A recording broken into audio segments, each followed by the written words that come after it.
चौहान बोलिए। महेश चौहान, कोई जरूरत नहीं है अजीत पवार के गुट को शरद पवार के नाम की, फिर आप ये सुप्रीम कोर्ट में क्यों ले जा रहे हैं मसले को बार बार?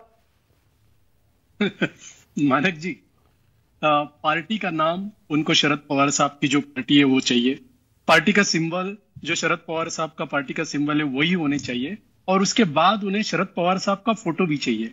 अभी फोटो की बात अभी जो श्रीवास्तव जी ने कही वो लोगों को गुमराह करने जैसी है। वो कहते हैं कि हमने फोटो यूज ही नहीं की, सिर्फ नीलेश लंके ने वो फोटो यूज की थी। बात वो नहीं है। अगर ऐसा होता तो कोर्ट ने कल इनके पास एफिडेविट क्यों मांगते? कोर्ट ने कल सीधे सीधे उन्हें कहा है, आपने भी मतलब अभी बताया जनता को कि इसके आगे शरद पवार जी का नाम और फोटो का इस्तेमाल आप नहीं करेंगे। अगर आपको चुनाव लड़ने हैं तो आप उनको एक सुझाव भी दिया कि आप घड़ी छोड़कर और कोई चिन्ह अगर आपको मिलता हो तो वो चिन्ह ले लीजिए, क्योंकि अगर सुप्रीम कोर्ट चुनाव के दरमियान इसे साइड में रखती है तो उस टाइम वो क्या करेंगे? ये सुझाव आया है सुप्रीम कोर्ट की तरफ से। श्रीवास्तव कोई चर्चा नहीं हुई, कोई सुझाव नहीं दिया है। वो ओरल सुनिए तो अभी मैं आपके बीच में नहीं बोला श्रीवास्तव जी। श्रीवास्तव जी, मुझे पता है यह सुझाव आया है। ओरली सुप्रीम कोर्ट की तरफ से ऐसे कहा गया है कि आप कोई दूसरे चिन्ह के बारे में सोचे, क्योंकि अगर चुनाव के दरमियान अगर हम इसे साइड में रखते तो आप उस टाइम क्या करोगे, दिक्कत आपको आ जाएगी। तो खैर ये बात ये है कि शरद पवार जी का आपने नाम इस्तेमाल किया है, शरद पवार जी के पार्टी का नाम इस्तेमाल किया है, शरद पवार जी के सिंबल का नाम सिंबल इस्तेमाल किया है, फोटो भी इस्तेमाल कर रहे थे, तो वो मत कीजिए ऐसे आपको सुप्रीम कोर्ट ने बताया है। अब तो वो कह रहे हैं कि हम नहीं करेंगे, हमें जरूरत ही नहीं है। महेश, नहीं, अच्छी बात है ये। अगर वो पहले करते तो बहुत अच्छी बात होती। सुप्रीम कोर्ट को उनको फटकारना पड़ा, तब उसके बाद जाके ये अब ये कह रहे कि हमको इसकी जरूरत नहीं है। मतलब चुनाव में तय हो जाएगा ना, आप शरद पवार का नाम, उनका फोटो सब इस्तेमाल करिए, वो नहीं करेंगे, वो अजीत पवार के नाम पर जाएंगे, फिर तय हो जाएगा ना जो भी जीतेगा चुनाव कि असली एनसीपी किसकी, असली पवार कौन ज्यादा लोकप्रिय है। सही बात है। मैं तो उनको चैलेंज करता हूं कि अजीत पवार क्यों शरद पवार साहब का बना बनाया सब कुछ यूज करने की कोशिश कर रहे हैं।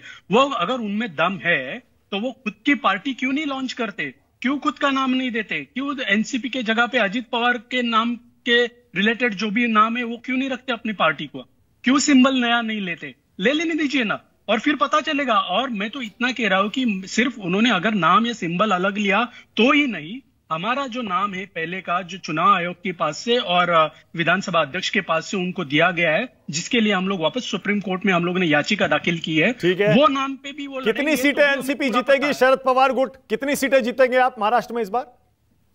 नहीं, देखिए ये तो मैं नहीं कह सकता, ये तो जनता के अरे कमाल है, बताइए। हर पार्टी दावा कर रही है हम इतनी जीतेंगे, आप कह रहे हैं कि हम कह नहीं सकते, इसका मतलब आपके मन में शक है? मानक जी, अभी तक ये भी तय हुआ नहीं कि हम लोग कितनी सीटें लड़ेंगे। उसके अब आप समझ गए मैं आपसे क्या सुनना चाह रहा था। दरअसल मैं यही पूछना चाह रहा था कि सीट बंटवारा हुआ या नहीं। मुझे पता है मानक जी, पता है, मैं आपके साथ बहुत डिबेट्स कर चुका हूं, मुझे हर चीज का पता है आप क्या पूछना चाहते हैं। लेकिन 2 दिन रुकिए, 3 दिन रुकिए, ये कल चुनाव के डिक्लेरेशन हो जाने दीजिए, उसके बाद हमारे नंबर सामने आएंगे। मतलब अजीत पवार गुट का तो खाता नहीं खुलेगा ना एनसीपी का? आप श्रीवास्तव जी से पूछिए, उनको कमाल है, आप उनके खिलाफ लड़ रहे हैं। आप ये भी कहने को तैयार नहीं है कि आप कितनी जीतेंगे, ये भी कहने को तैयार नहीं है कि वो 0 जीतेंगे। मानक जी, उनको 3 सीटें मिलने वाली है या 4 सीटें मिलने वाली है सीट शेयरिंग में, वो भी पता नहीं है अभी। और आपको कितनी मिल रही है वो पता होने दीजिए, फिर बात करते हैं। ओके, बृजमोहन जी बोलिए, क्विक रिस्पॉन्स, उसके बाद सुनील साजन आपके पास आ रहा हूं। बोलिए बृजमोहन जी।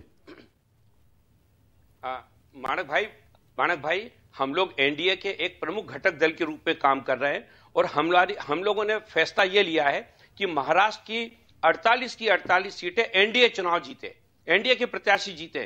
किसके कितने होंगे इस पे हम लोगों ने चर्चा बंद कर दी है। यह फैसला हमारा जो मुख्य घटक दल है भारतीय जनता पार्टी, उनके नेतृत्व को लेना है। हमने सुना है 4 सीटें मिल रही है आपको, दिया है बृजमोहन जी, हमारा 4 सीटें मिल रही है, हमने सुना है। कितनी भी मिलेंगी, कितने भी हम इस मुद्दे पे जा ही नहीं रहे। हमारा पूरा उद्देश्य है कि देश के आदरणीय प्रधानमंत्री नरेंद्र मोदी जी हो और एनडीए पूरे की पूरे 48 सीटों पे जीते, इस उद्देश्य को लेकर हम लोग काम कर रहे हैं। हमारा उद्देश्य विनेबिलिटी है, महाराष्ट्र की 48 सीटें एनडीए के खाते में जानी चाहिए और आदरणीय नरेंद्र मोदी। महेश चौहान कुछ कहना चाह रहे हैं, बोलिए महेश जल्दी से। महेश, मानक जी संजय ताली बजा। हाँ महेश बोलिए। मानक जी, श्रीवास्तव जी को अगर इतना लग रहा है कि मोदी जी ही प्रधानमंत्री बनने चाहिए, तो फिर वो सीधे बीजेपी में क्यों नहीं चले जाते? क्यों हमारे पार्टी का नाम और हमारी पार्टी हमसे छीन कर उसके जरिए वो इलेक्शन लड़ना चाहते हैं? ओके सुनील, आपका नेटवर्क आज थोड़ा कमजोर है, इसलिए मैं आपके पास पहले भी आया था, आवाज नहीं आ रही थी। सुनील सुन पा रहे हैं मुझे? हाँ बिल्कुल सुन पा रहे हैं। ओके, आवाज में थोड़ी दिक्कत है फिर भी। हाँ जरा बताइए सुनील, अब कल तारीखें आ रही है चुनाव